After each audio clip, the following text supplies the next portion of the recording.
Morning everyone, and welcome here in Sabi Sands, welcome in South Africa, and of course welcome with Wild Earth. It's a beautiful morning.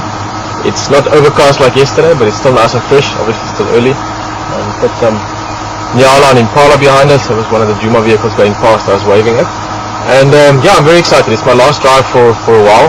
Hopefully I can get back here at some stage not too long from now, but really looking forward to getting out there and looking around. We ended off last night's drive with sort of a bit of excitement at the end with finding a hyena that was running around as if looking for, my initial feeling was maybe he heard an alarm call or something getting hunted or killed, and he was looking for that. So to follow up on that, maybe he was looking for other hyenas. We'll see about that this morning. Otherwise, it's also a happy surprise last night. Herman Gerber came back a little bit earlier. Now for those of you that don't know me or that don't know the sort of history of it, I've known Herman for a long time. We've done many hours of game drive together, Herman, so very nice to have you behind the camera. And Craig in final control looking after everything that side as well. Thanks, Craig. My name is Pieter Pretorius, and it's a beautiful morning in Africa. Let's go look around.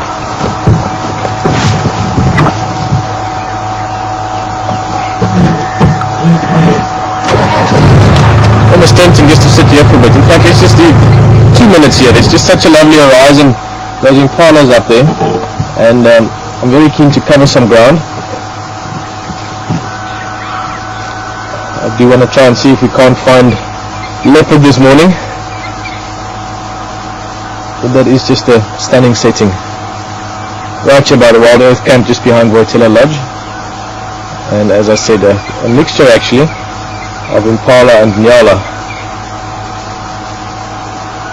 Excuse me.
Always nice to start the morning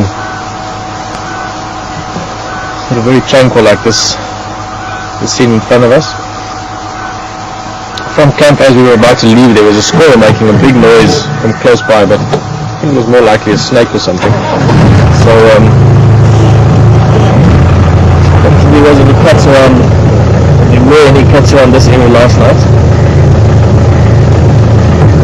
Hopefully I was going to look for the tracks as well. There's also a couple of long drive vehicles out from Voitila, so we'll also be looking around with us.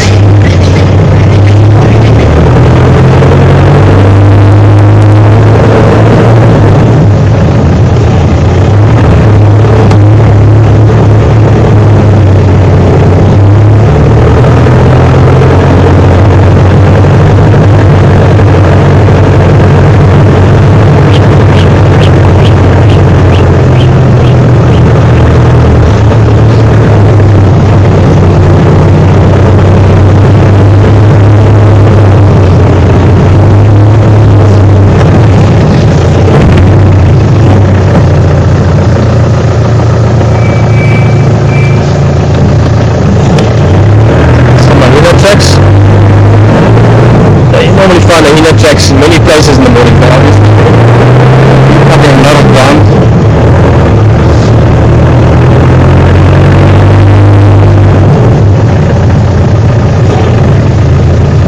Let's have a look at that. All about right into the sun, but beautiful background there. Ooh, I'm just going to move a little bit. It's alright, sorry, it's fine. Just try to put those impalas right in that sort of glowy area with the background. So they pop out a bit.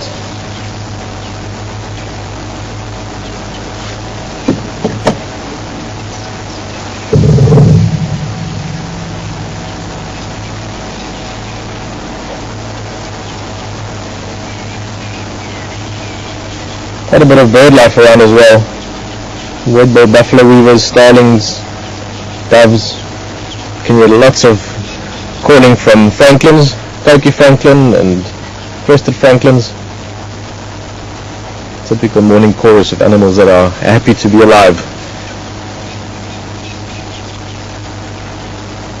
What are they looking at? Suddenly there is a bit of something they find interesting.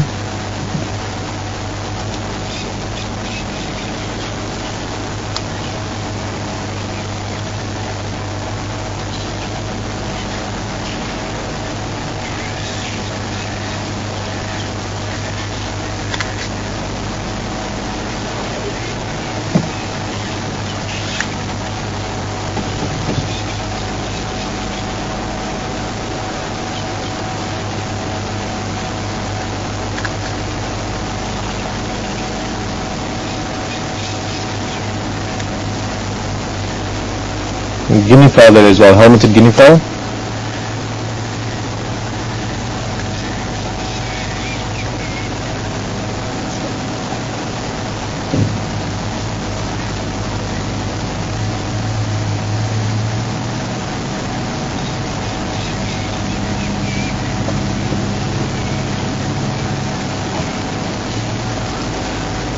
Well, maybe there's something out that we're looking at. We're close to the lodge, the game drive vehicles were just heading out. Maybe they're just looking at something else.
Quite a bit of activity just around quarantine area this morning.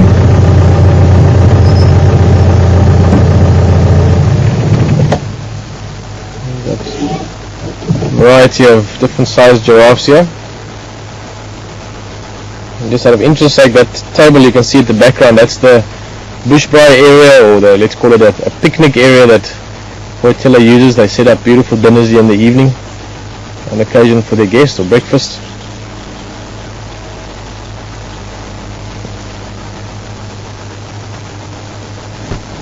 Just now we'll have someone asking if the animals sit down at tables when they eat in the bush.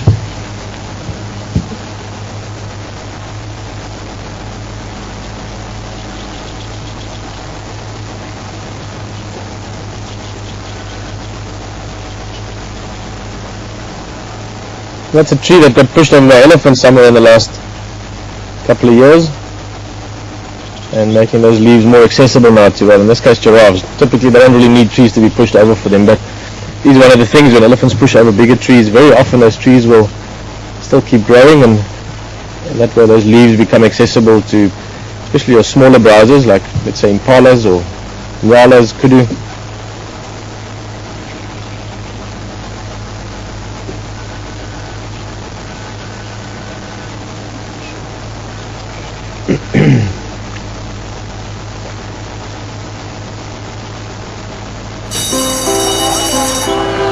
That's what.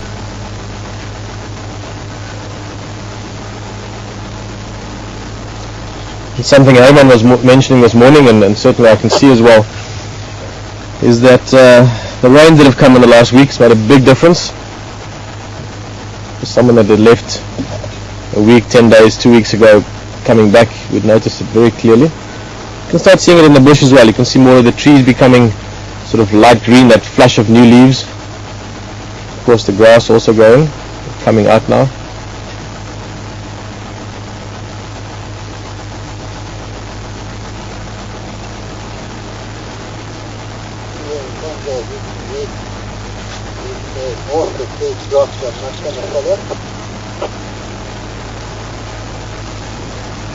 Giraffe heading off slowly. We'll do the same.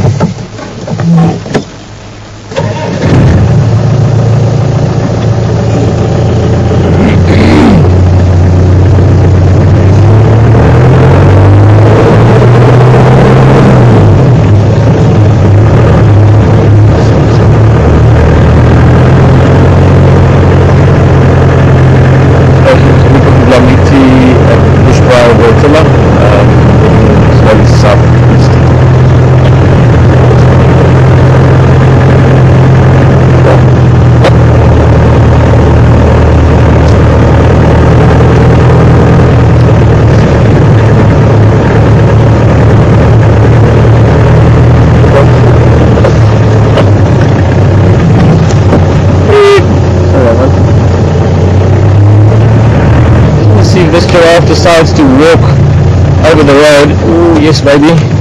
You can get a look at some zebra through her legs, depending on which way she's heading. And I've stopped at a funny angle here, Herman, sorry.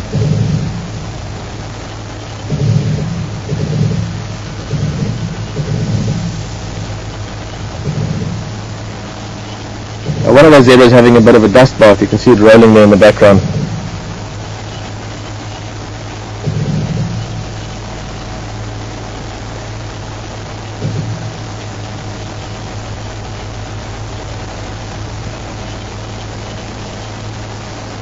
It's always nice to start to drive with two of the classic, or I was going to say iconic animals of Africa. I think right up there with a lion and elephant, giraffe and zebra are also very much a symbol of Africa, so to speak.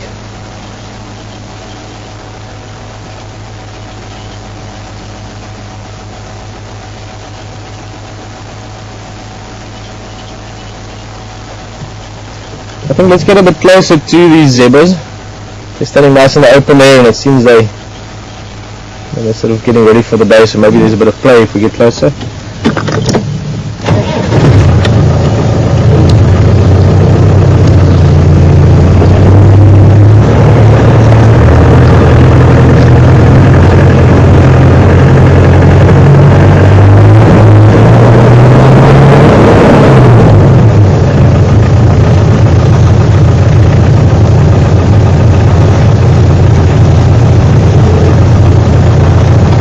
Giraffes all heading into this direction now, so we must still get that sort of zebra and giraffe together view or shot. Very fresh hyena tracks. It looks like a hyena was in a hurry somewhere last night.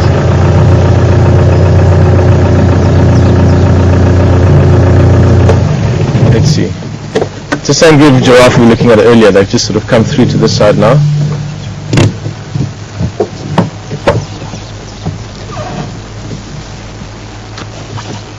Actually quite a good example. We spoke about it briefly yesterday, about the coloration of giraffe, and sometimes you'll hear people say that male giraffe are dark and females are light, but here's a perfect example of the other way around. The one on the far right is a male, and the one that's turning now on the left hand side, the taller one there, that's a female. So in this case actually it's the exact opposite.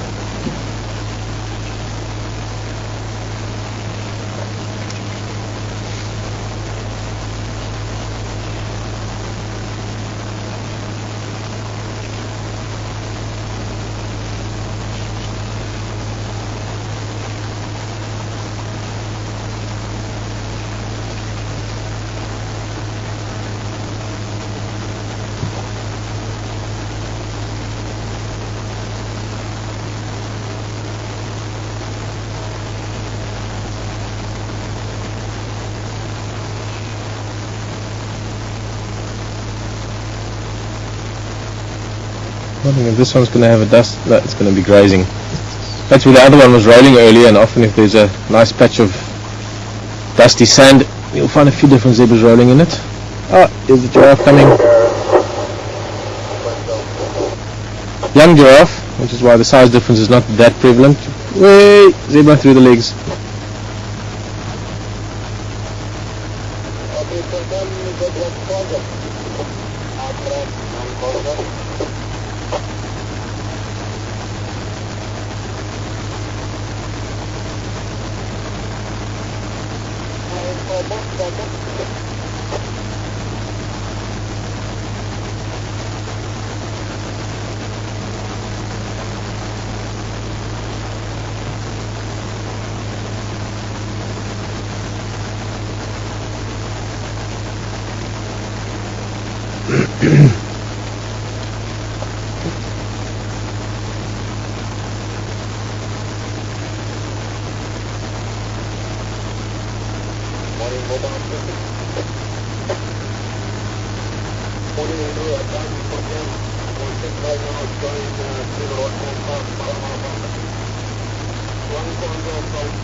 I love the tails, just especially in summertime, just constantly going. Obviously there's a few flies and bugs around. Tail makes for a very good fly swat, and it's not even something they think about. I think it's just sort of, it goes the whole time pretty much.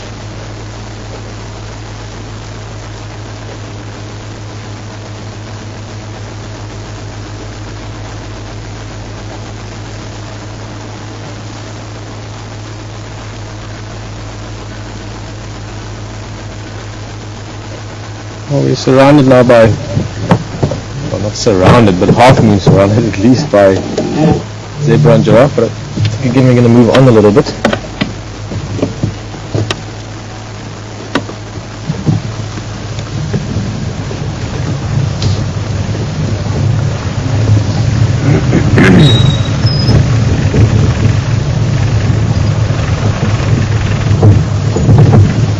Actually, that's quite a nice picture, just the shape there of the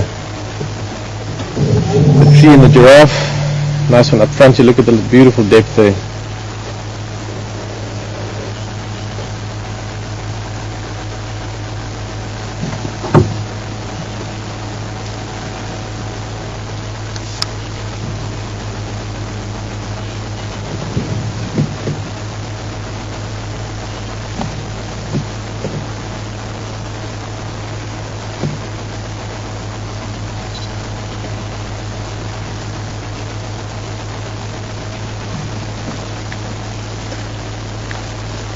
A very good observation there from Donna. That zebra mare that we were looking at earlier, Donna was just asking if she's pregnant. And yeah, well spotted. The belly was looking quite big. Obviously giraffes are very tall and have other markings than zebras, what I'm busy talking about. I was going to say, obviously zebras have got very big bellies, the kind of a digestive system they have, and also the rib cage means that their bellies always look quite big, but that one did look like the belly was a bit bigger than expected or normal. Oh, that's lovely. The two species together like that. I'm done on as to when they have their foals. They're not as set as most of the other herbivores. Zebras have a gestation period of well, a year, 365 days in that region. So it's not like impala or so on that can have the young ones every summer or every late spring. Yeah, look at that. Stunning.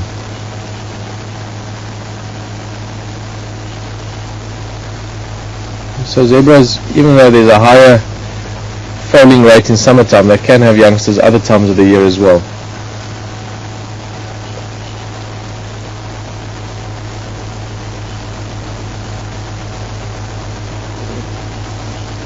Here's the stallion walking into frame. He's a nice looking guy. Typically speaking, it's not a fixed or a given, but typically the stallions tend to have slightly broader stripes on the neck especially. As I said, it's not a way to sex them, but as a general rule of thumb, over the years I've noticed that the stallions are often slightly sort of broader and wider markings as far as the black stripes go.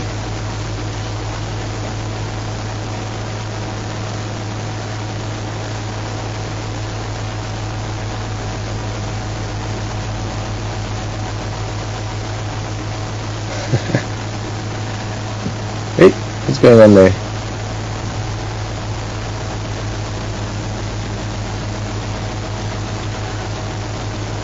Not sure what that was. I mean, it might just be a little play or something, but it's actually a female giraffe that was doing that sort of funny foot stomping, and perhaps it's just a young giraffe. I don't know, maybe it's her calf from previous years that's now being weaned or in the weaning stage. It's also missing its tail tip, the young giraffe walking away. It just has a little stump.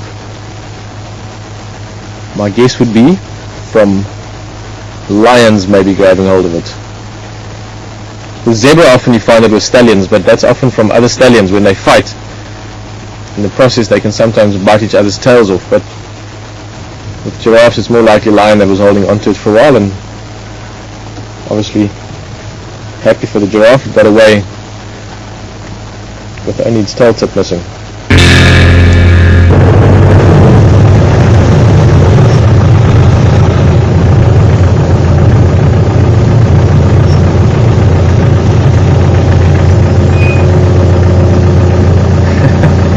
Very good though. Can't not stop for this. I'm sure many of you know the collective noun for giraffes. It's actually zebra as well. Both of them have got beautiful collective nouns. The zebra you could speak of a herd of zebra, but if you want to be a little bit more colourful in your description, they call it dazzle of zebra. And giraffe, you can speak of a journey of giraffe. Sometimes also a tower of giraffe, currently used especially when you've got lots of necks sticking out of the brush.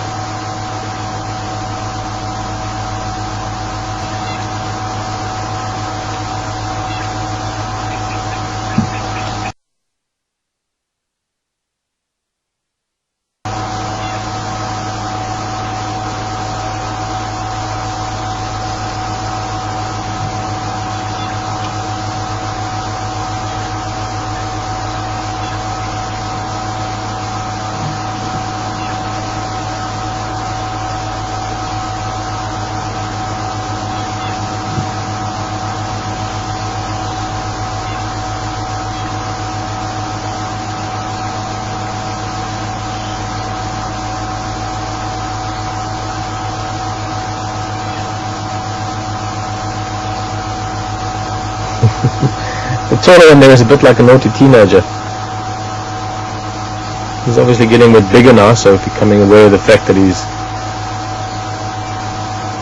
soon going to be an adult giraffe. So he's starting to practice that necking maneuvers, and I wouldn't quite say bullying the smaller one, but you can see the little one just wants to eat leaves. It doesn't want to be playing now.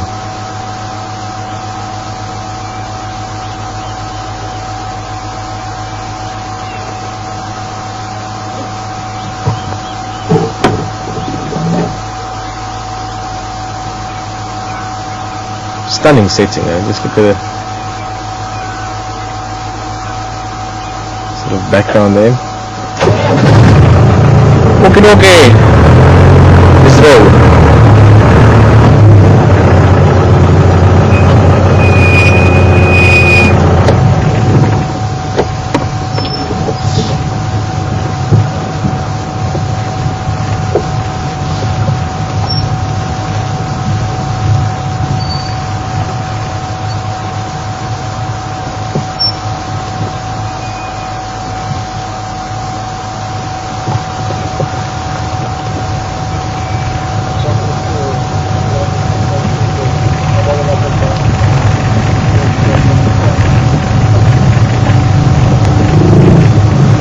Sharon just asking if those two giraffes that were similar size could be twins. Sharon, very unlikely. A few females, yes, so just from different females. I'm sure over the history of our planet and the history of giraffes, there have been cases of it has been twins, but for them actually to have been born successfully, I think is unlikely. And it's certainly not something that's known or that I'm aware of. The birthing process, and obviously the size of the animals. Giraffes are also born precocious, so the giraffe after birth very, very soon can stand up and run around, so they're born quite, relatively speaking, quite large.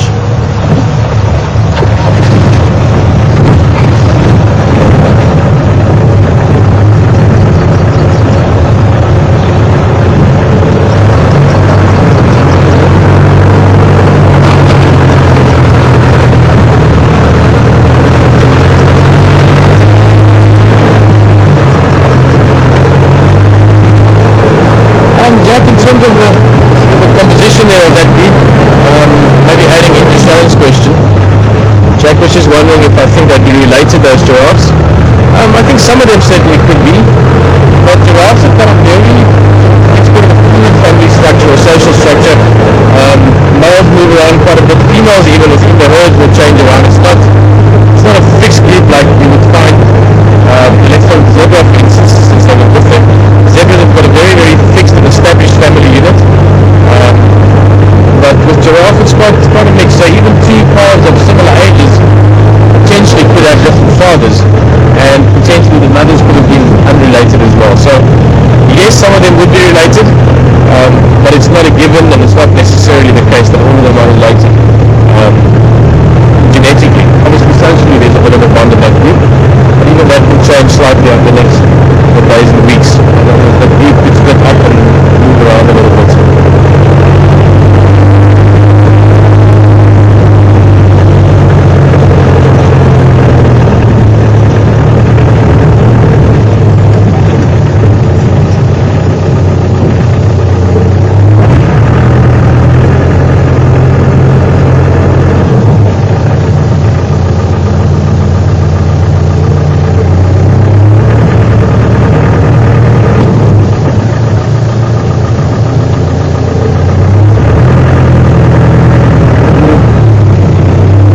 So it looks like two hyenas that met up here and sort of stood around a little bit, maybe greeting each other.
track there. There's always a good place to check for the convergence of one or more roads, two or more roads I should say. It's always a good place. Often that's where animals join the road. There's normally a footpath which is going away from it as well.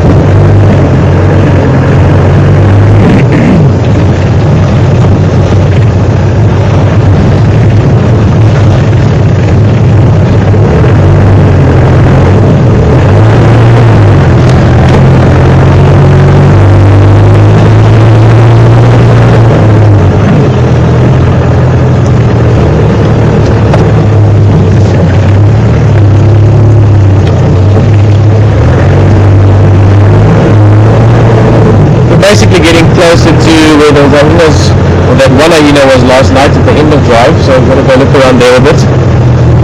It's also the general area that I'm hoping to find some signs of Karula. So that's where she was last seen going into to the sort of eastern side of Twin Dams, but that's quite a few days back.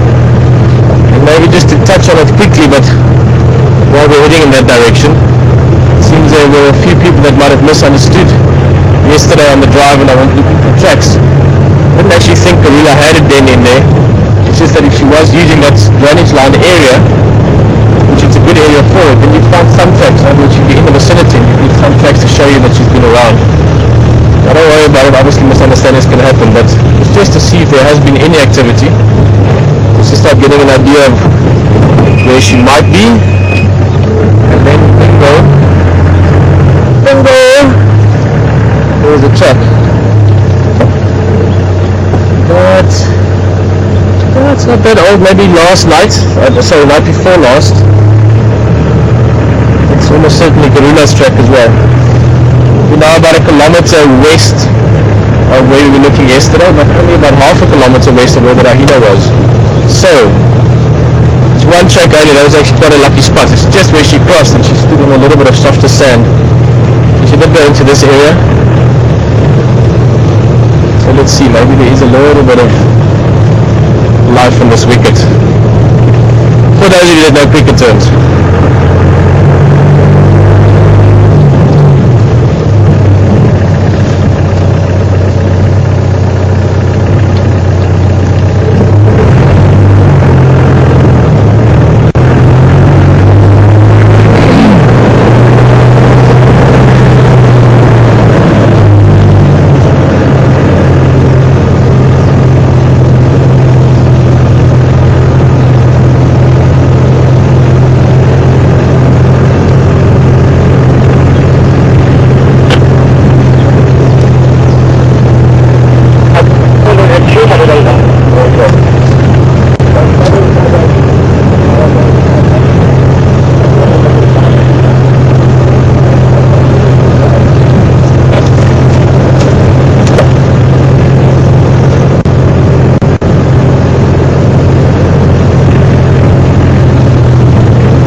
Listen a bit, there's maybe anything making a noise.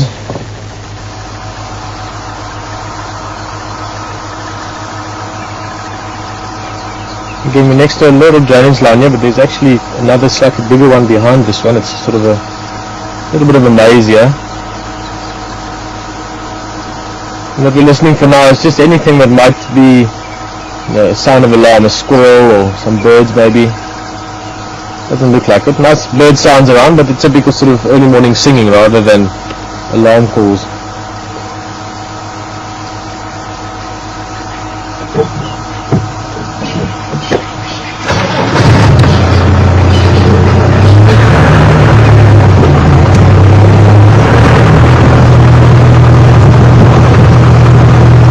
Just that one in terms of Rohingya from maybe the night before last or yesterday. Elephant Skull Road, close to the old Lofilo, just crossing south.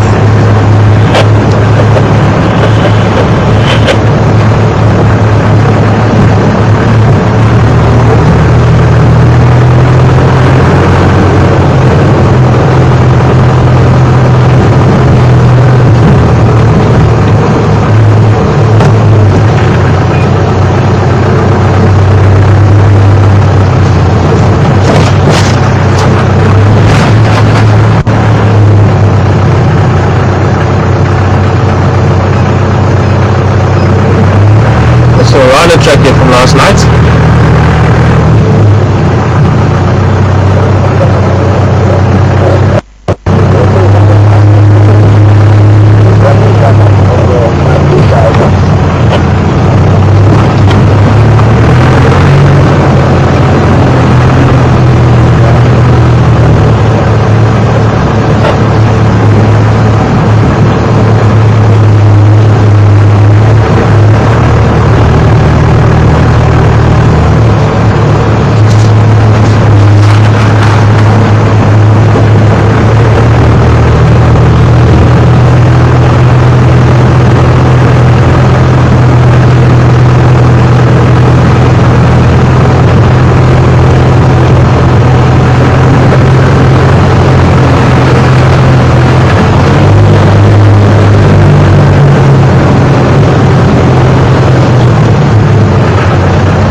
In the morning, there's a civil track here as well. The riding track's not too old, 3 or maybe earlier hours in the morning.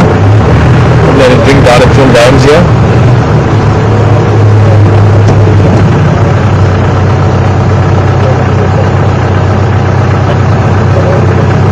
Some more Hema tracks.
Leopard tracks here. Excuse me. Not too fresh though, it looks like last night sometime.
tracks crossing the road here somewhere.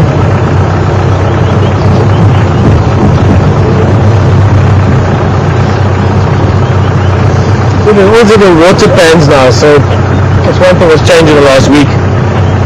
Now there's lots of smaller bodies of water around.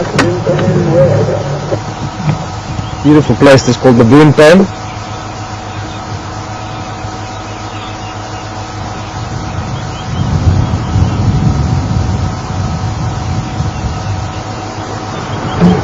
We're going to just go through this area with a very fine comb. Is there anything to find?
Sharp eyes on Evan. What's up, buffalo thorn? I see a buffalo thorn and I have one in the same picture. Think of our first walk.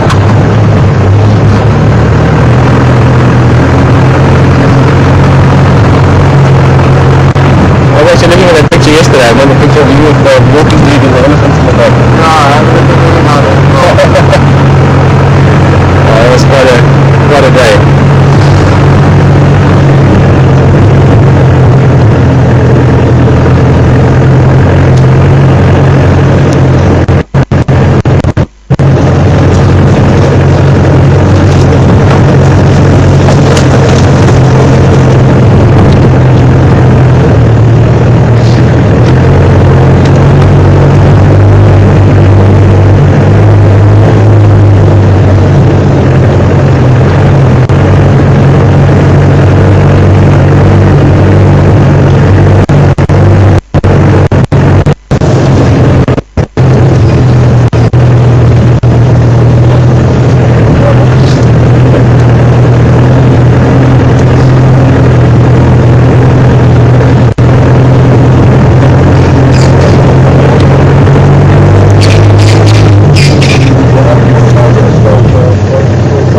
Sticks around, it's very vocal, not in an alarming way, more just in a, happy to be alive and seeing a new day way.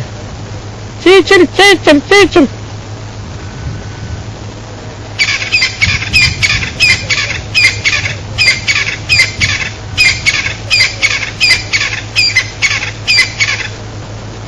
Well, you can hear them, but once they go into the grass, they're extremely well camouflaged, like most ground-living birds are in the bush.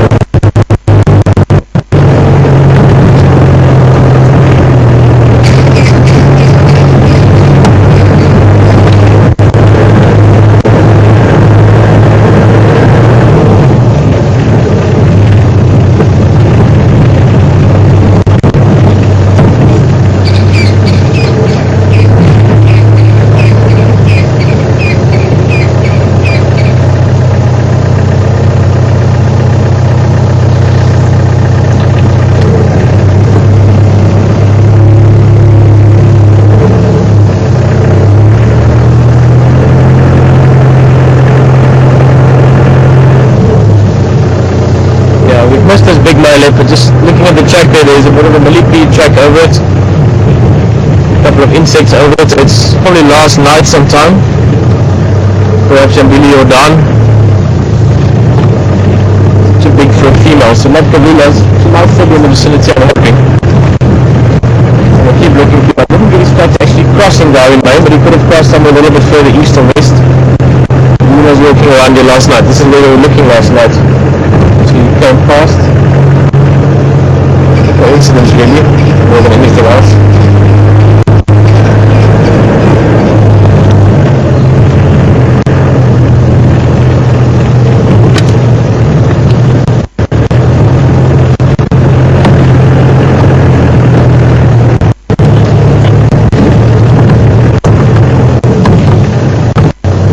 Alright, other art tracks.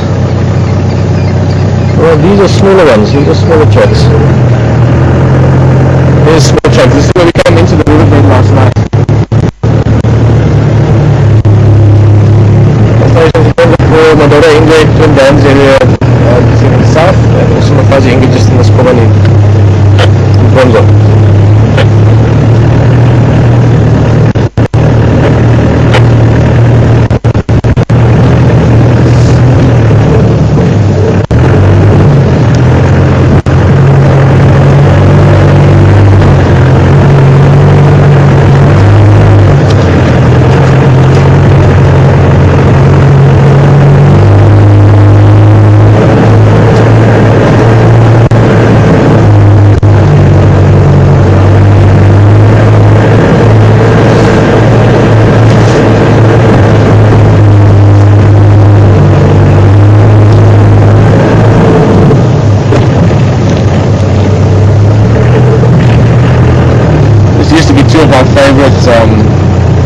Trees. That one now has been, well, it fell over really less than a year ago I think, and it's just the leadwood that's standing.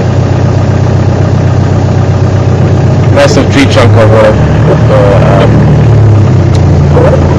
Jackalberry. So my mind's slipping there for a second.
Asking how long would gorilla go without eating or without making a kill before, during and after birth. Well, obviously during birth you won't be doing anything other than giving birth. Before and after, I think really that depends a lot on opportunity as well.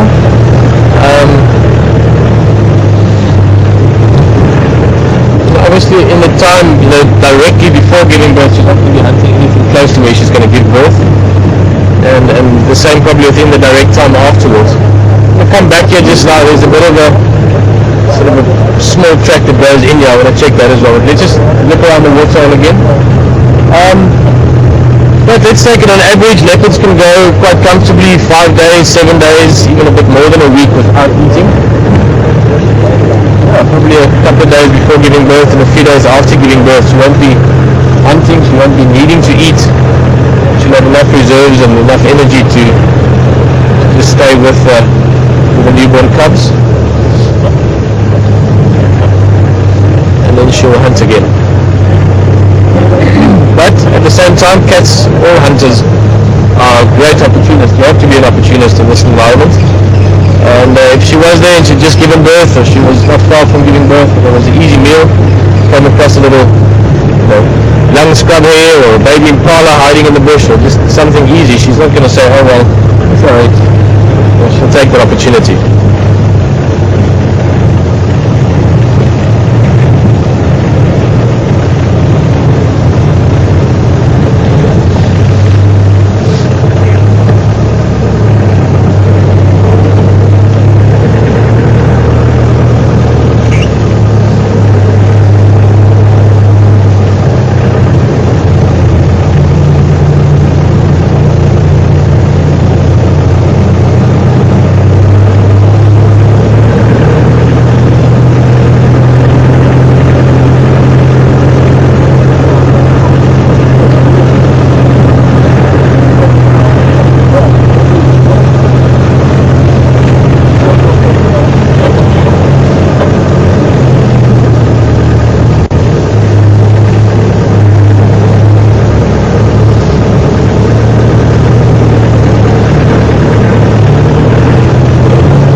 not always the easiest thing to look for. They're very well camouflaged. Just lying near some in the bushes to spot it. You have to require a little bit of luck perhaps. Back pasture again. They've been left around last night, circling out from the tracks. But hyena behavior also last night is more encouraging now in terms of maybe other predator activity. But then again, they could have moved on. They could be somewhere just 50 yards in the other direction. We can't see them. But we'll keep looking.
listen a bit again for a few seconds.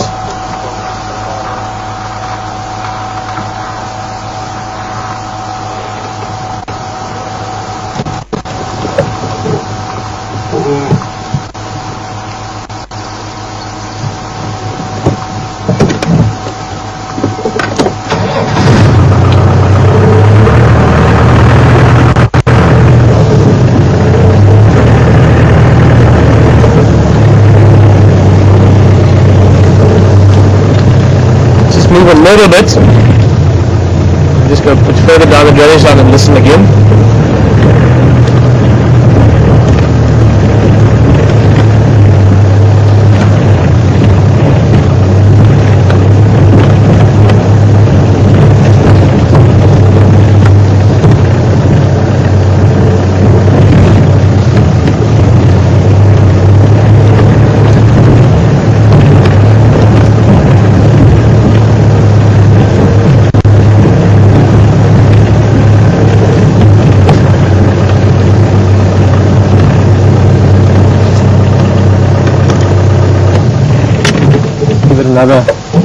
Another listen, just in case there's a squirrel. Especially, they're very good at announcing when there's predators around, but at the moment can't hear anything.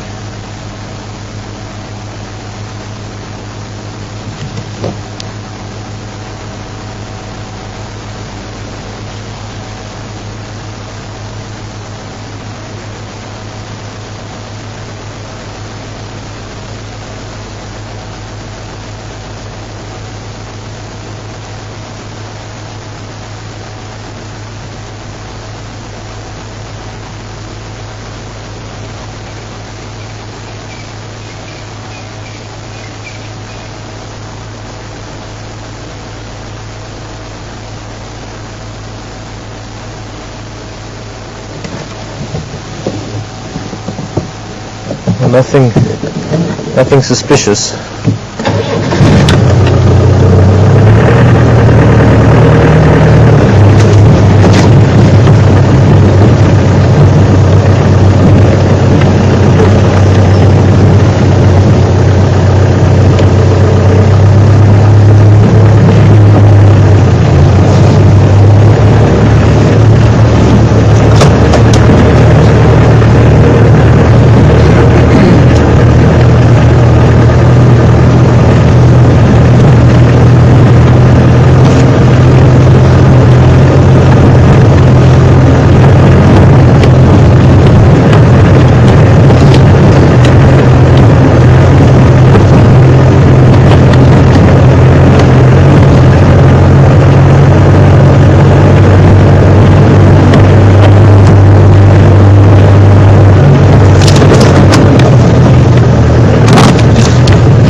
Banded mongoose is darting away then.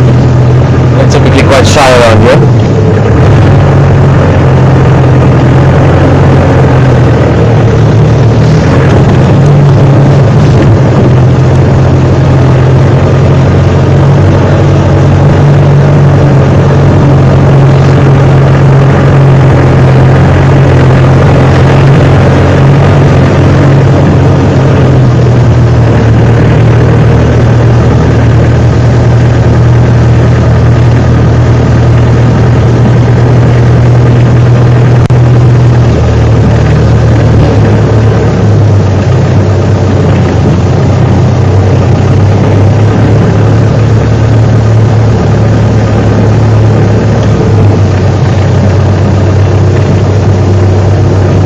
view as well for a minute or two. There's 2 Egyptian geese just walking away there. I just want to jump out of my seat for a minute or two, stretch my legs, have a look at them, and again just listen, see if anything makes a noise.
Well, nothing too major, although there's a bit of bird noise, bird activity back there.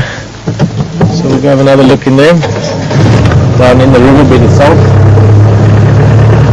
The geese are obviously quite relaxed.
So it's quite flared out, but looks like some moisture coming in, and it might turn into rain.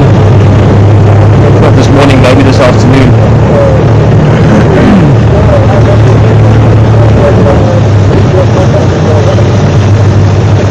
I'm going to come back to this drainage line in a bit. I just want to quickly check up on Leadwood Road for a bit, and then we'll come back and see.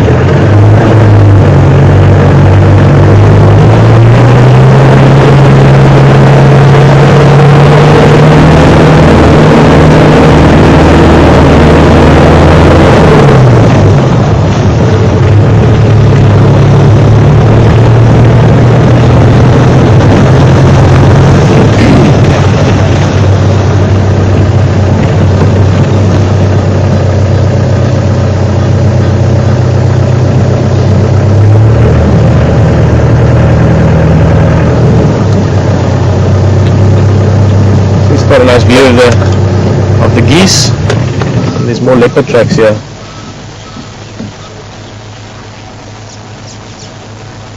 This is the Leadwood tree that Leadwood Road is named after.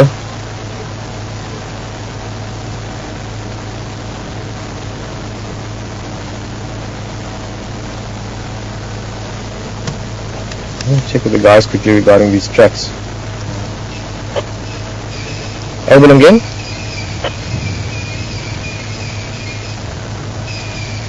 Abel and Gemma.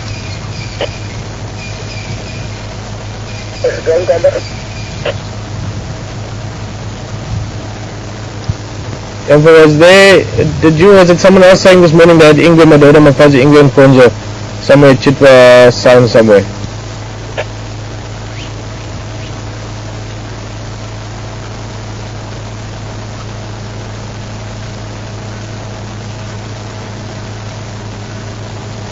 That wasn't able. Try again in a bit. I just want to have a look here at these tracks. Now they're from last night, so they could have moved quite a bit. I thought I heard someone early this morning say something about male and female leopard tracks more east of here.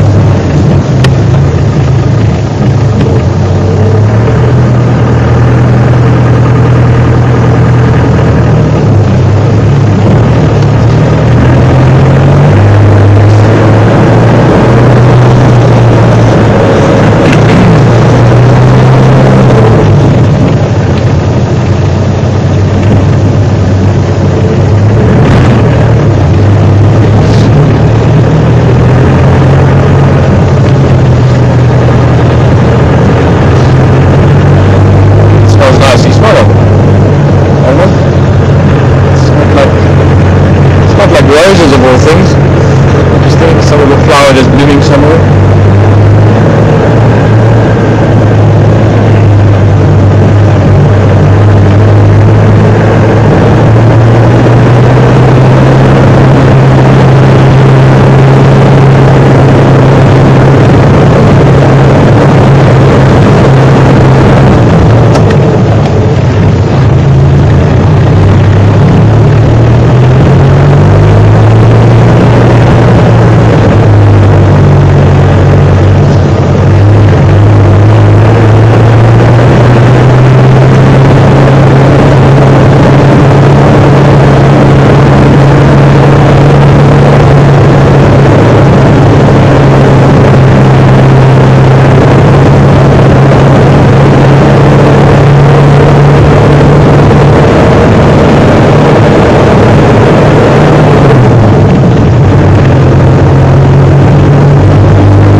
Africa, bouncing off there.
This cloud is actually moving in quite fast.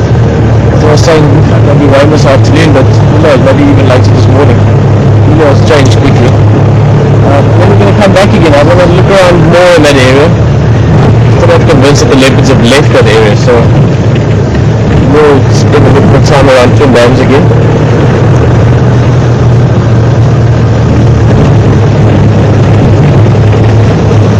Just quickly, Penny was saying she saw something quite interesting in Kruger. Regarding a leopard that tried to take a carcass up the tree, and if I understand it correctly, it fell out. Two elephants were out, and the one elephant was quite upset. So with mob charging a tree, the other one didn't mind too much.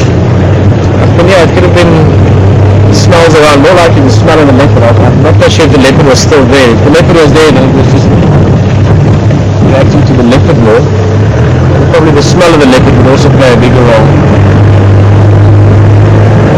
Quite often I've seen them where they chase lions away, and lions off a carcass, leopards. It's just a predator relationship, and elephant obviously being big enough they can, so they do. They chase lions and leopard away for the same reason why they walk down the road. Because they can. No hyena tracks, no more leopard tracks. The leopards have definitely been around that Twin Dams area.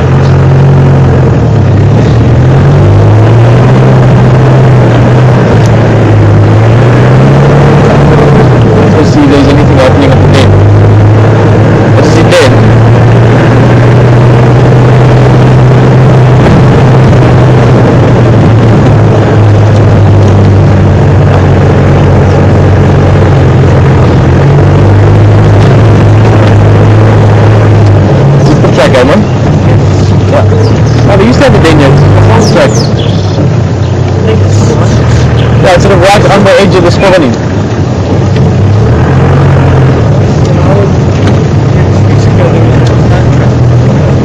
Yeah, this looks like the one then.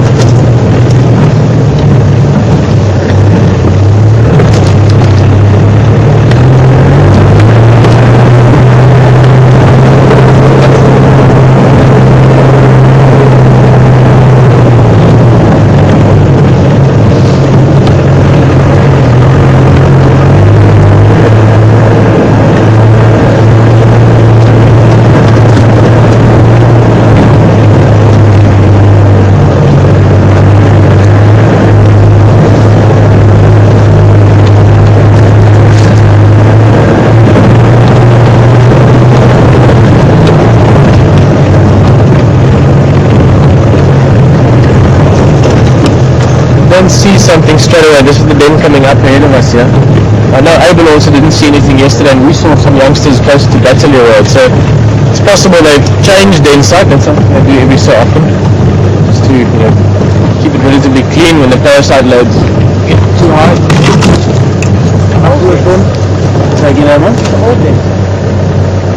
Yeah, they've used this before. Well, years ago. Yeah, it looks like it's been active, but not. I don't see super fresh tracks. There you can see the entrance or the hole. And yeah, perhaps they've moved. We'll have a look at Battery Road later on. There's another site they've used. There's a few places around here that they stay in. How small were the little ones, Alman? Very small. Like black in color. Okay. How long ago was that? First time we saw them was probably about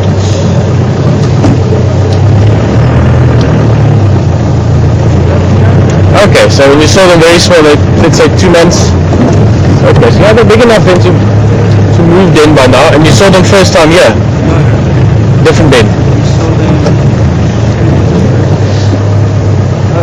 actually just off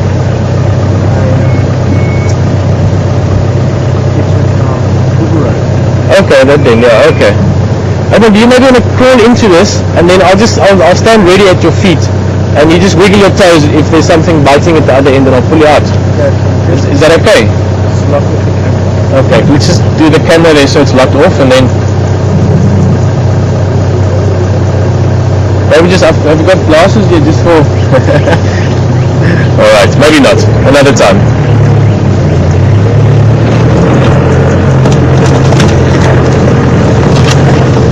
Let's go back to the phone.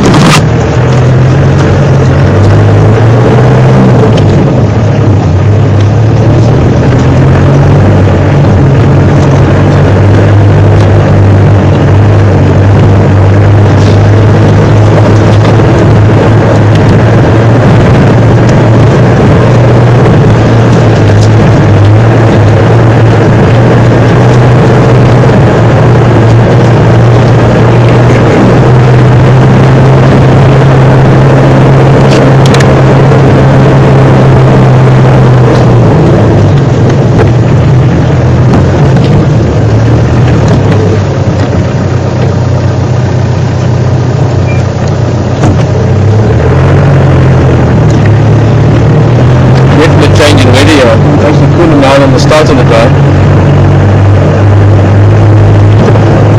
Quite a brisk southeasterly breeze blowing as well.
sand, I think, that got into the brake shoe perhaps.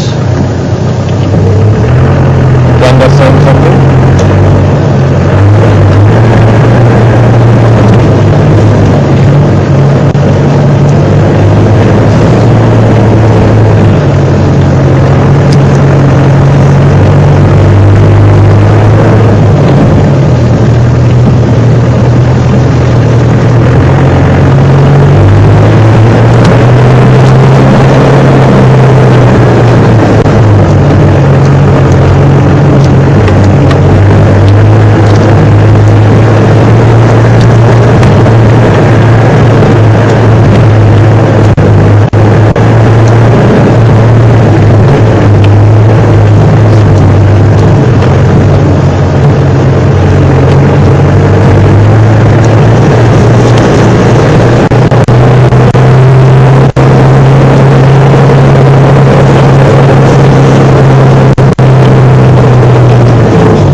Social animals.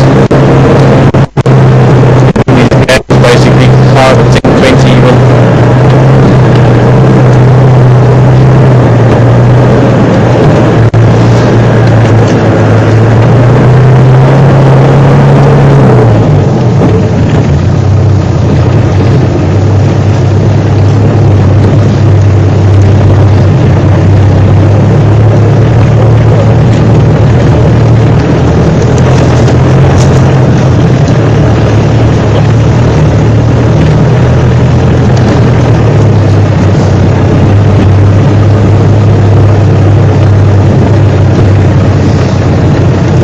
There's a beautiful antelope, we don't get to see that often. Lovely bushbuck ram. Very, very shy animals. They love these thickets around the riverines and very lush, dense areas. One of my favorite antelopes. This is quite a nice looking male. In fact, I can't actually remember when last I saw a bushbuck male, a bushbuck ram.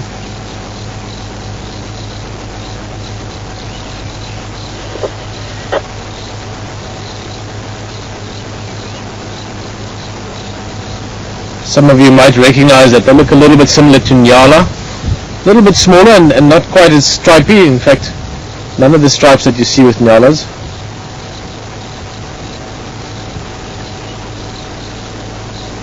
Got a bit of a collar around the neck and then normally a few spots, sometimes a bit more obvious than in this case, around this little rump and backside area. And like Nyala, like Kudu, all part of the same subfamily, bushbuck. Only the males have horns.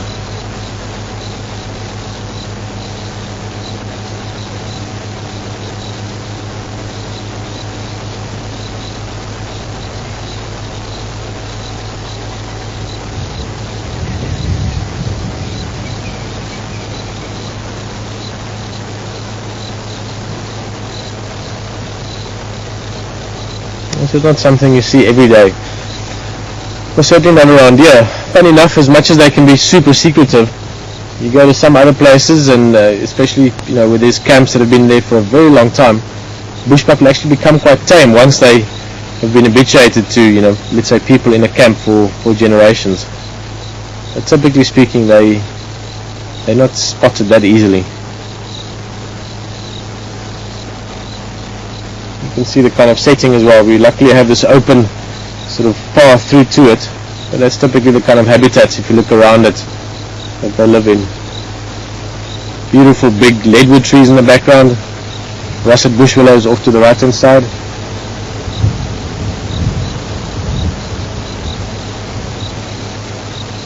You can see from the movement of the bushes, there's quite a bit of a wind coming up now.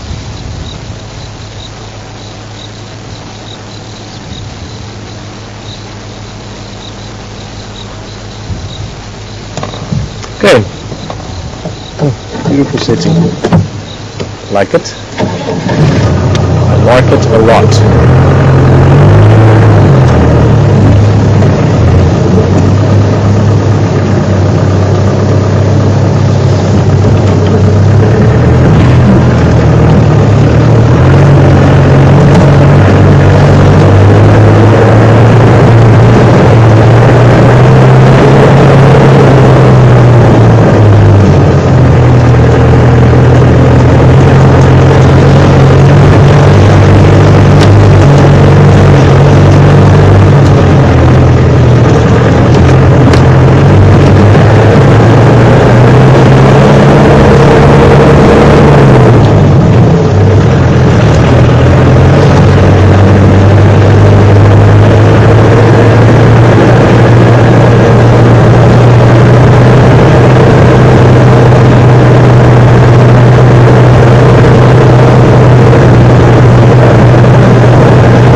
One last look past Twin Dams. I think we're going to change tracks a little bit.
minute at my leopard track again. I'm going to show you the camera, I won't get it down there, but he's walking along the side of the road, looks like he crossed over diagonally here.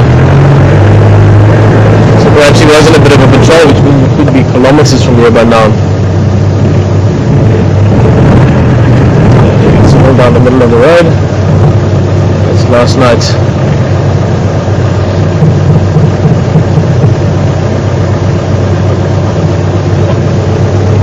Very much sort of patrol-like tracks, just walking along the road with scent marking every now and again.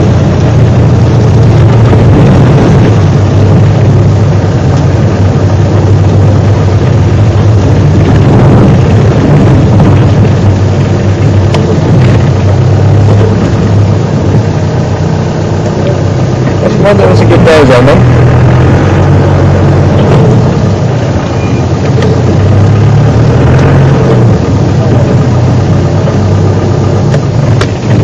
Circle them for you.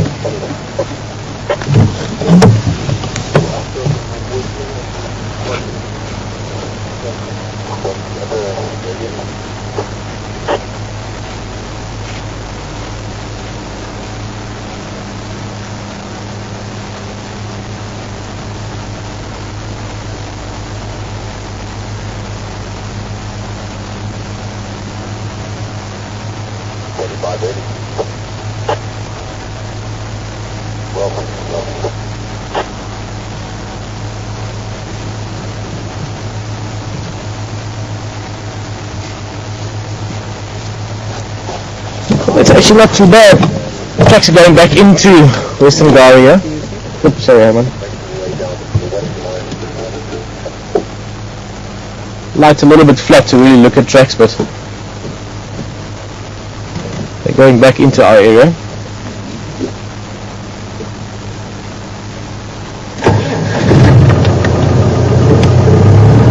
Let's see.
There's a pig, warthog.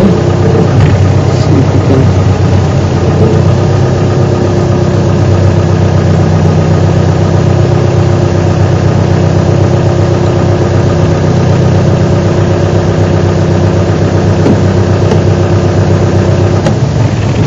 Oops, sorry about that. Might have to move a bit behind the twigs there. Ah, he's not going to stick around. What are they looking at? Maybe it's something that I need to worry about.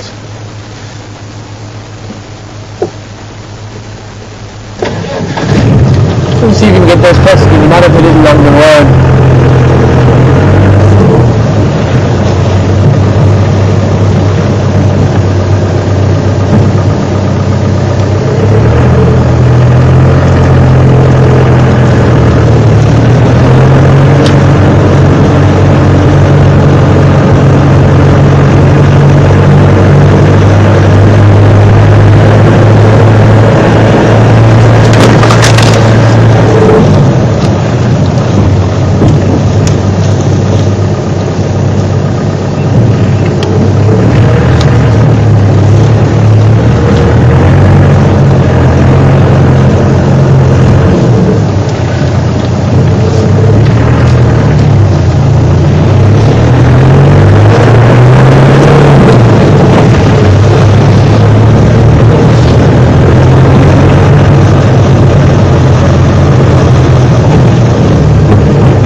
Have a look if I can see tracks. It looks sand or the road's quite hard here.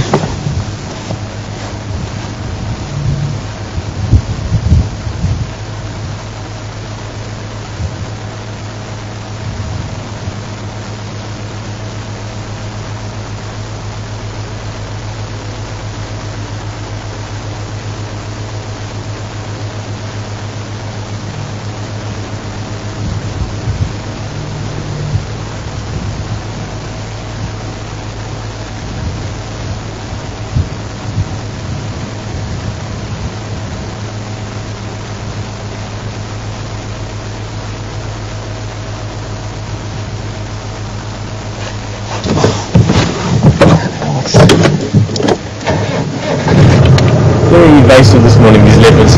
I don't see a track here, but we'll follow along a little bit, see if I can spot some tracks, otherwise we'll come back around them area again.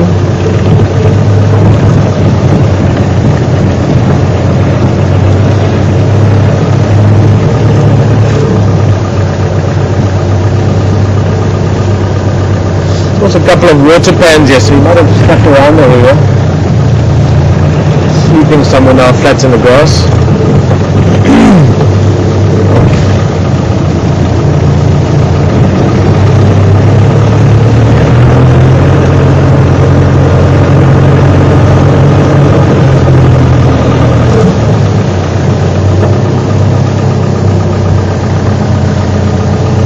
I don't see trucks here. Just to loop around, we'll go past 2 hours down and then come back into the same place.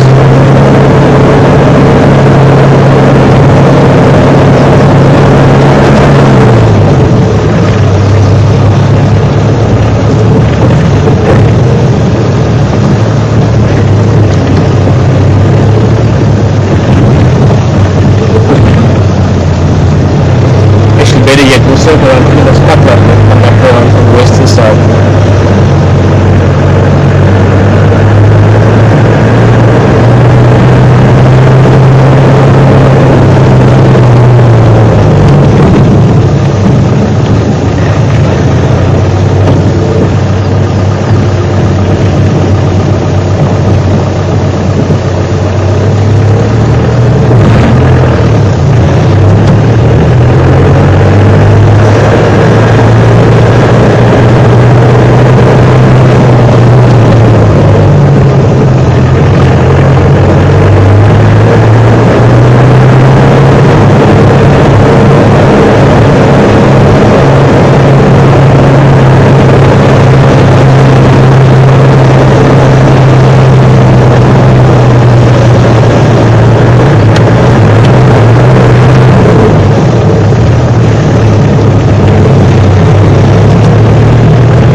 today. In the space of, what's the time now? Half an hour, 40 minutes, quite a lot of cloud has come in, and you probably start seeing it even now. It's just getting a nice dark grey colour. Certainly some rain pending. Hopefully we'll have enough time to find a leopard before. Say again? Oh, sorry. Thank you. Sorry, I forgot about this stuff.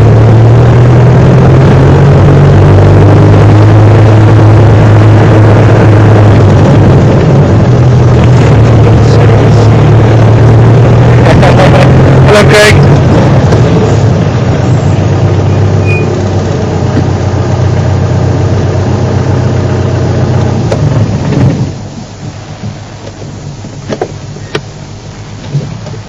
Okay, thank you very much. Sandy is just saying that he, actually probably she thought that she heard a leopard calling around Gowrie Dam about 5:15 this morning. But for those of you that don't know what a leopard sounds like, they make this very deep sort of soaring sound.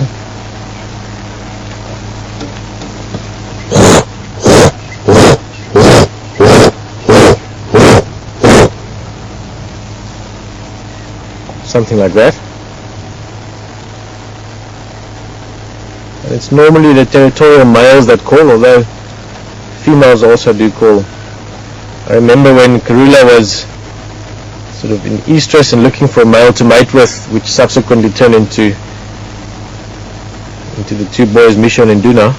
We watched her. We had an amazing drive, and she climbed right up into a really big jackalberry with Rex and myself, and she was calling the whole time, announcing that she was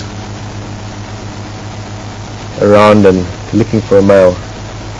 These impalas walking off, they were quite bunched together. This is a herd that haven't had lambs yet, but by the look of them, lots of torn bellies there, so I'm sure soon there'll be some lambs.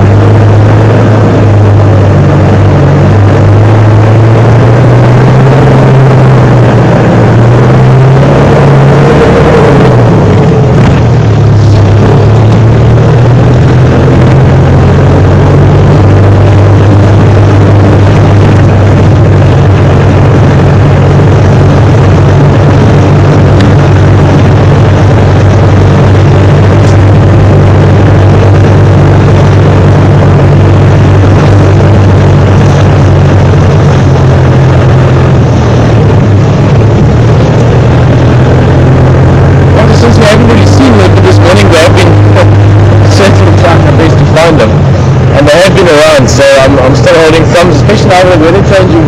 It's getting cooler and it's getting a little bit sort of almost that dawn light. So the chance of the leopard being active still late into the morning is not too bad. But Kelly's just wondering what's the difference between a leopard and a cheetah track.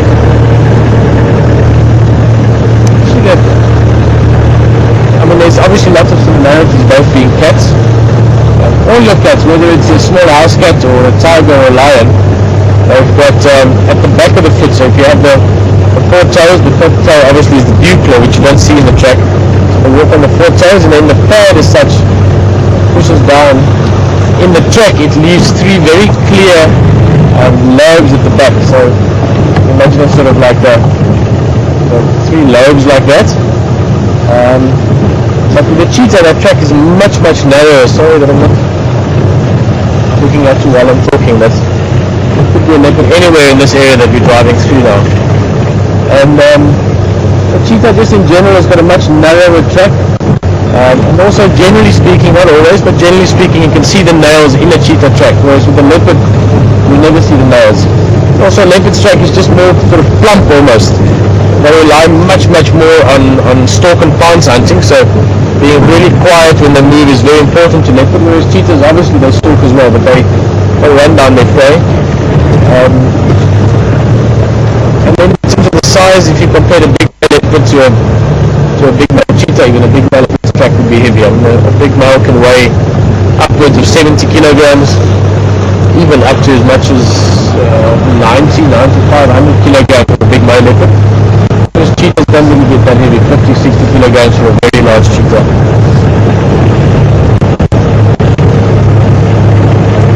Actually getting a bit cold now.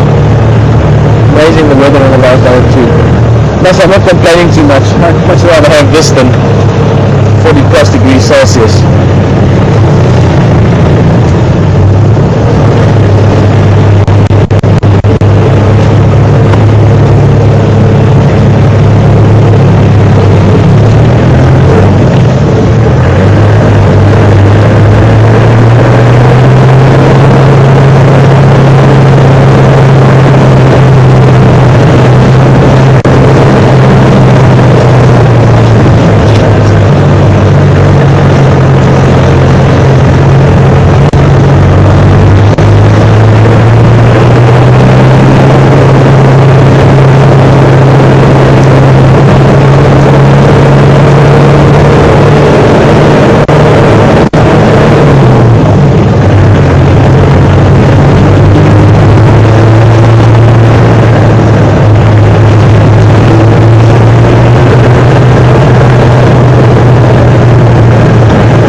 along the way.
Basically asking about whether some of the youngsters could have their own cubs if they're old enough to mate. Now, I'm not sure if you're meaning the two boys or the two girls, but for interest sake, you might as well compare both litters.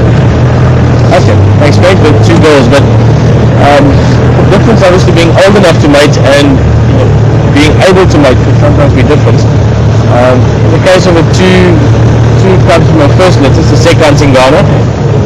Tingana has had cubs, the guys have seen them, more to the west. So yeah, she's already, I guess you could say, the grandmother. So therefore Saseka almost certainly, if she hasn't had some cubs yet, will have some cubs soon. So that's about as old as that makes them, about 3.5 years old. I forgot the exact ages of those two, but 3.5, 4 years old. Whereas with the males could also mate and produce their own offspring, even at this age, 2.5 years old. But as I said, it's sometimes the abilities there and whether the opportunities there could be two different things. With the males, they will need to become dominant first, and that'll take another few years, probably at least another 3 or 4 years before they're really big enough to hold down their own territory and then subsequently have the opportunity to mate with females. But as for the two female cubs, at least one of them has had cubs already that we know about. And I'm sure, having grown up with Karina, being an excellent mother, she will also be very good mothers.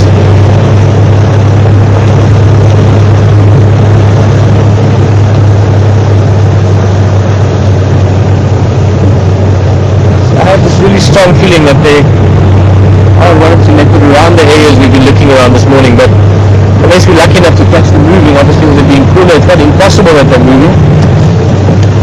But the alternative to moving is that with this bit of a wind that's picked up, and with it being quite cold, in fact I've got almost goosebumps at the moment, the chances of them lying flat down somewhere in the grass out of the wind is also quite good. In that case, you know, they could lie a few feet off the road and you could miss a leopard. So I have to look around very carefully.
is also just a little bit more nervous, often the case when it gets windy. It's just There's lots more movement around the grass and the bush and everything's moving.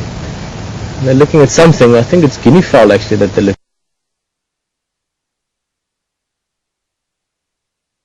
looking at. Oh, maybe not. What's going on? What are they seeing? There's some guinea fowl in the background there. And they're not making noise. They're very alert suddenly though. Huh? What's going on here? What are you seeing? Well, let's have a look. Look at this one. Very much alert there, so maybe this is good news for us. Don't want to get too excited. We've really been looking the whole morning for leopard, but maybe this is the break we've been scratching around for. Let's see. As I said, the wind has also picked up, so just all that sudden movement could make them a bit more jumpy. They're looking into this thicket area, so Raymond? Yeah, I think so, eh? So the birds walking in the back. But let's make triple sure.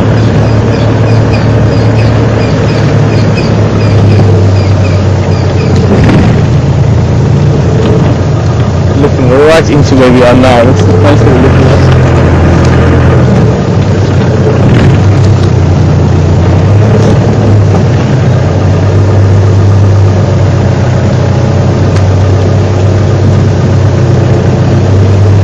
Might be a bit of a false alarm, but let's hope it's otherwise.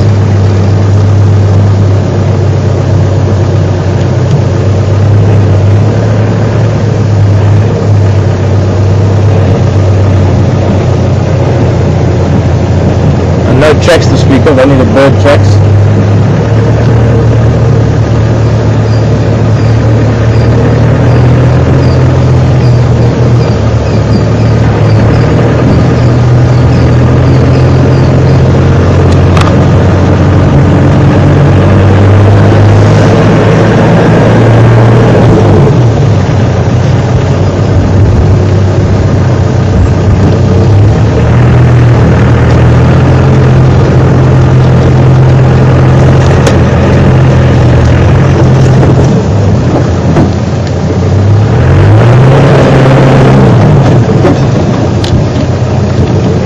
From Plains Lodge.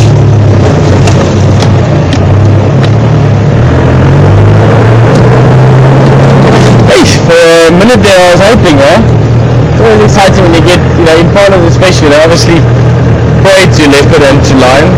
So when they start warning or making alarm calls, it's often well, there's a leopard track, but unfortunately it's old. It's the one from last night, the same track we had further to the west.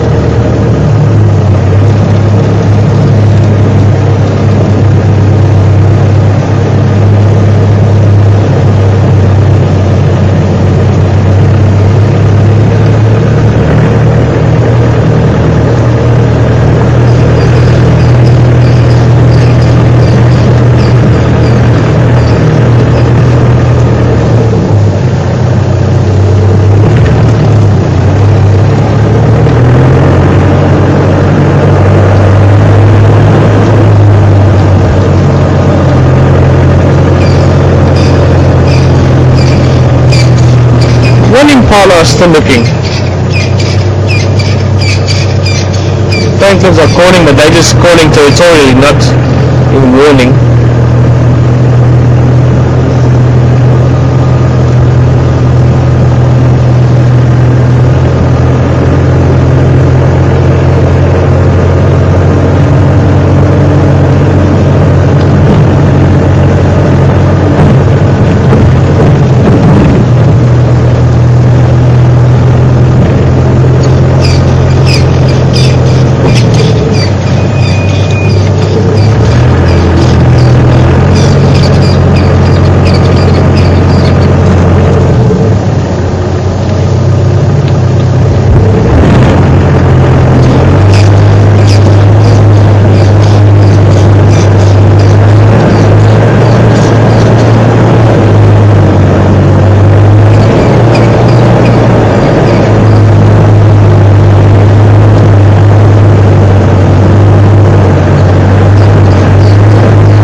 false alarm.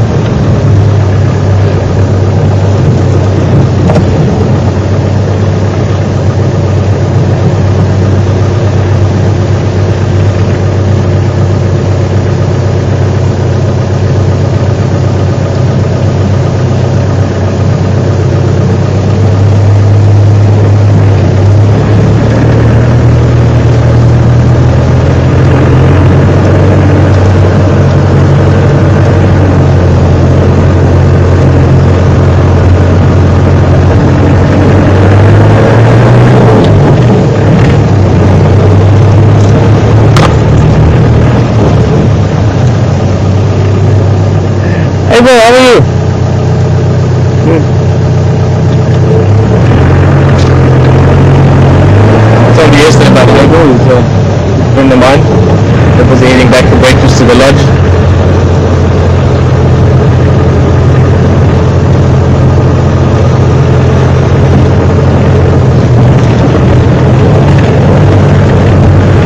The invasive leopards this morning.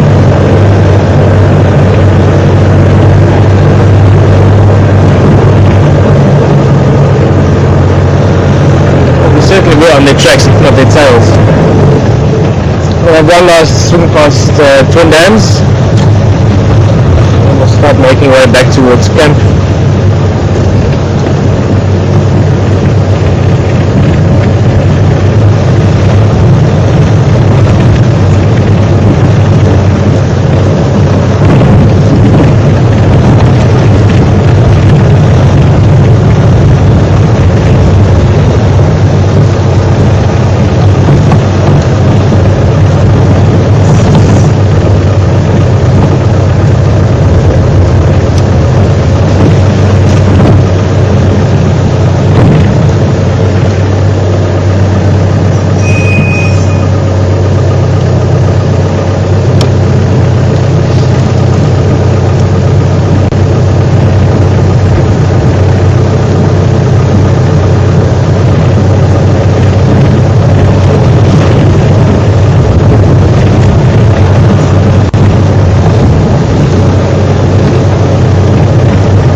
male. Female and a calf further back.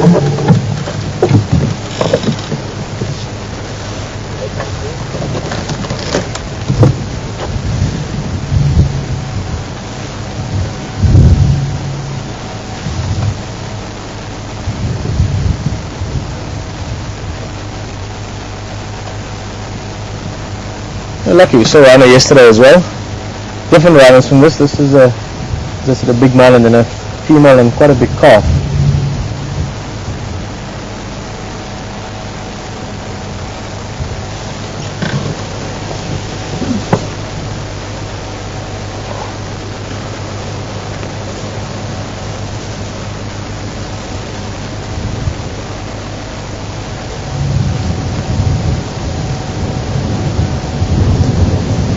So it's actually getting quite cold now. Many animals will probably settle down and try and get out the wind a little bit.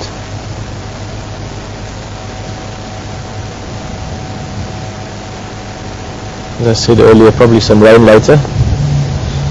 More rain will be good. More rain means more grass, more food for things like these white rhinos. Quite windy as well. Yeah, that sounds like a strange vibration almost by the camera. Just a little bit of wind that's making something reverberate.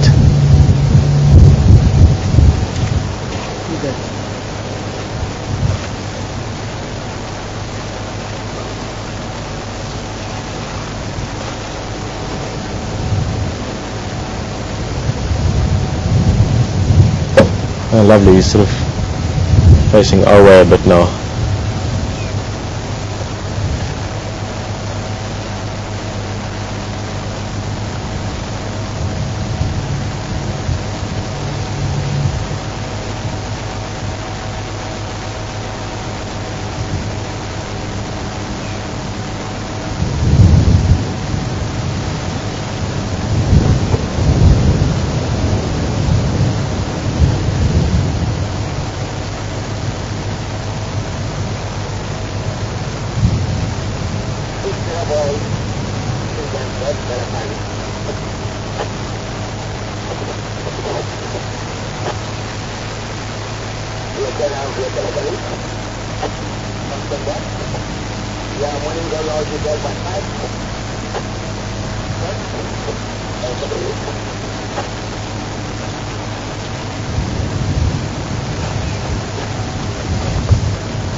It's a shame to think that these animals were at one stage on the brink of extinction just because of those horns. Obviously for the rhinos the horns are important. The big males like this as a weapon when they battle with each other for dominance. Very territorial animals. For the females it's a good defense mechanism, chase predators away with. Unfortunately at some stage humans decided to make those horns very valuable for various reasons, various uses. Even though it literally is just very, very thick, very, very dense fingernails. It's just keratin, it's hair essentially that's hardened.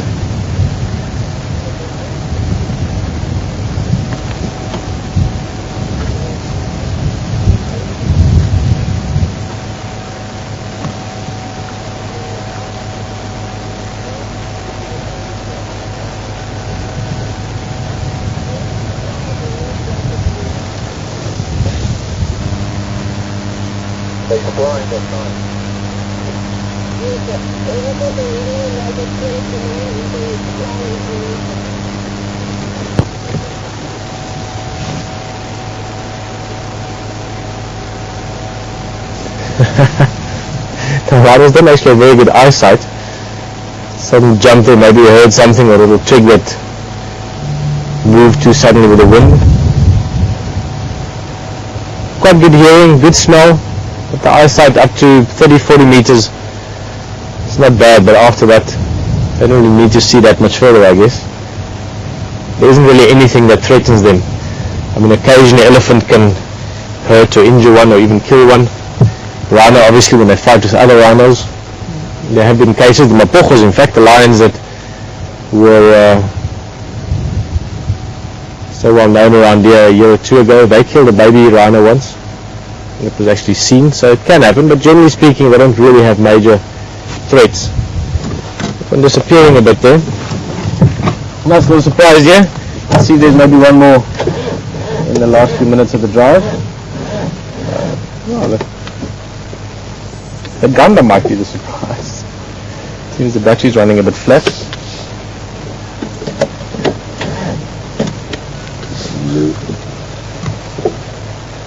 Don't have enough of the smoke here.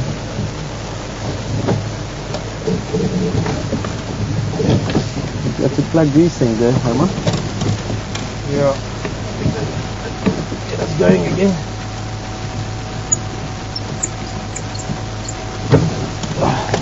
More leverage there, these Anderson plugs.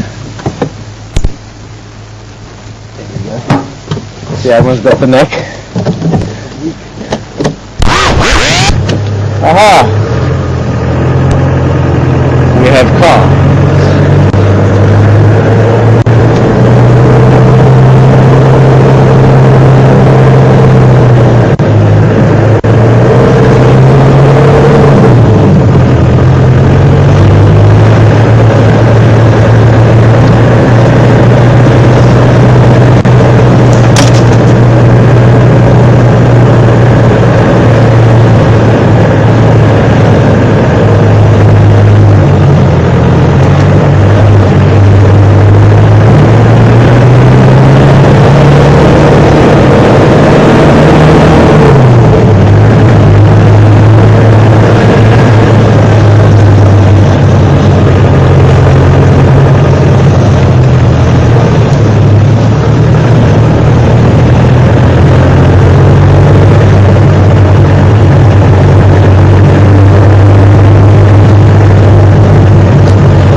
Well, we had one of my favorite views here at Juma. Looking out over a bit of a windy and certainly very overcast western horizon. And I think that brings us to the end of the morning drive. It's been a lot of fun. For a few times actually I thought we were going to get leopard. We had some very good tracks, and I think this afternoon should be hopefully very good in that respect. Maybe Twin Dams area. But otherwise it's just been a lot of fun. It's been, well, 2 days really, 3 drives. For me personally, it's been a lot of fun to be back on drive and to meet some more of you and to see, or at least have on drive with me many friends from before. So I want to say thank you very much to Wild Earth. Thank you very much to each and every one of you, because remember, without you we wouldn't be here. And to everyone here on the ground as well. Herman, nice to have you on the camera this morning. Craig and everyone else back in camp. It's been great to visit. I'll be flying out later today, and hopefully not too long from now. Who knows how it goes. I'll be back, and Lishan hopefully with as well. And yeah, we'll come look around a bit more, and I'm very, very keen to know what's going on with Karula. So I'm sure anytime in the next days or weeks there'll be news, and hopefully some pups, or cubs maybe, should I say rather. Yeah, who knows, maybe this time a boy and a girl. So without making it too long, thank you very much, goodbye, and hopefully see you soon. Cheers everyone.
Hi everyone, this is Craig in Final Control. It was a nice drive with Pieter and Herman out in the bush this morning. Unfortunately, with the clouds coming over and the wind, becomes a little bit difficult to find some game as they lie low. But nevertheless, hopefully something comes down to Gowrie Dam today and has a drink. And yeah, just thank you to Pieter for presenting for us for the past couple of drives. I'm going to be handing the microphone over to Sapiwa now, and she'll be taking care of you for the rest of the day. You can join us again at 3:30 Central African time, where we're going to have Patrick presenting and Sebastian's going to be returning to camera. So enjoy your day, and we'll see you in a few hours.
Good morning everyone, Spirit speaking at the final control. Thank you guys for joining us for the morning safari. I hope everyone enjoyed. So join us during the day at Garden and enjoy the sound of birds. It's windy today here in Juma Service in South Africa.